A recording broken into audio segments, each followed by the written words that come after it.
Shalom, Bapak Ibu, Saudara-saudari yang terkasih di dalam Tuhan Yesus Kristus. Salam damai sejahtera. Tuhan Yesus menyertai kita semua sepanjang hari ini. Bagaimana kabarnya di hari ini?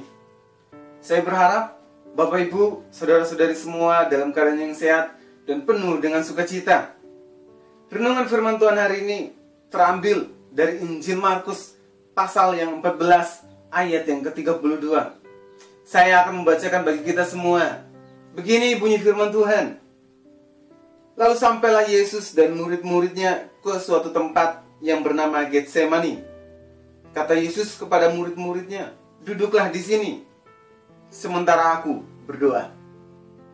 Tema renungan hari ini adalah tetaplah berdoa. Bapak Ibu, saudara-saudari yang terkasih di dalam Tuhan Yesus, dari teks renungan hari ini, Injil Markus menjelaskan jam-jam sebelum malam penderitaan Tuhan Yesus. Yesus mengajak para muridnya untuk pergi berdoa di suatu taman yang bernama Getsemani. Sebelum doa, murid-murid melihat Tuhan Yesus sangat takut dan gentar. Injil Markus menjelaskan bahwa ketiga murid yang mendampingi Tuhan Yesus waktu berdoa melihat goncangan jiwa guru mereka yang seingat mereka selalu menguasai keadaan.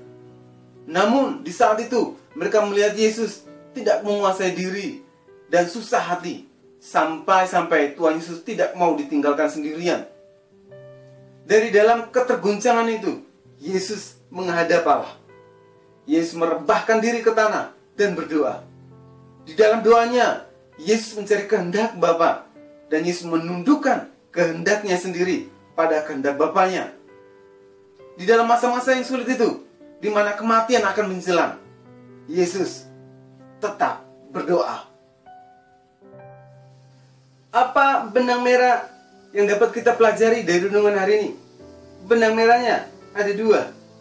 Yang pertama, tetaplah berdoa di masa sukar atau masa-masa yang paling sulit di dalam hidup kita. Ketika tidak ada seorang pun yang dapat mengerti dan dapat menolong kita, datang kepada Tuhan di dalam doa kita. Carilah Tuhan terlebih dahulu di dalam setiap susah dan sulit kita.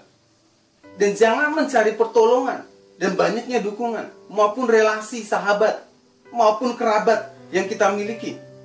Karena hal tersebut sia-sia. Karena pada masa sulit seperti itu, mereka pun tidak dapat membantu apa-apa untuk hidup kita.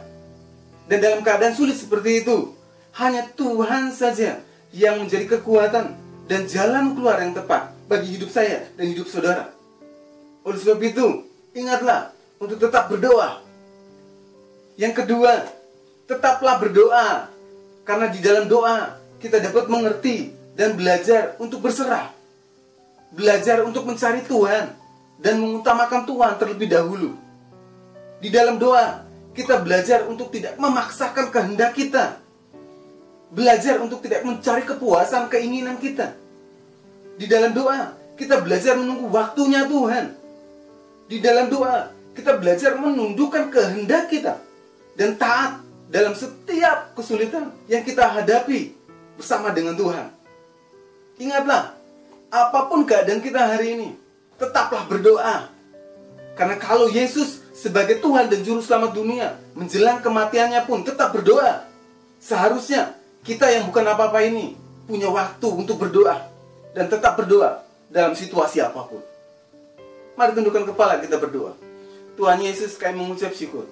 Melalui renungan hari ini kami belajar dari teladan hidupmu, bahwa apapun keadaan kami, sukar, sulit, senang, maupun dalam keadaan suka, kami tetap mengandalkan Tuhan. Kami tetap punya waktu untuk berdoa. Pimpin langkah kaki kami Tuhan. Pimpin hidup kami untuk selalu mengutamakan Engkau. Dan ketika kami berdoa, kami tidak memaksakan kehendak kami, tapi belajar untuk menaruh kehendak kami di bawah kehendak. Menaruh kehendak kami di bawah kehendak-Mu. Biar kehendak-Mu yang terjadi, bukan kehendak kami. Terima kasih Bapa, di dalam nama-Mu kami sudah berdoa dan mengucap syukur. Amin. Kiranya renungan hari ini terus menguatkan langkah iman kita. Tetap teruslah berdoa, tetap teruslah percaya, dan tetap teruslah bersyukur. Tuhan Yesus memberkati.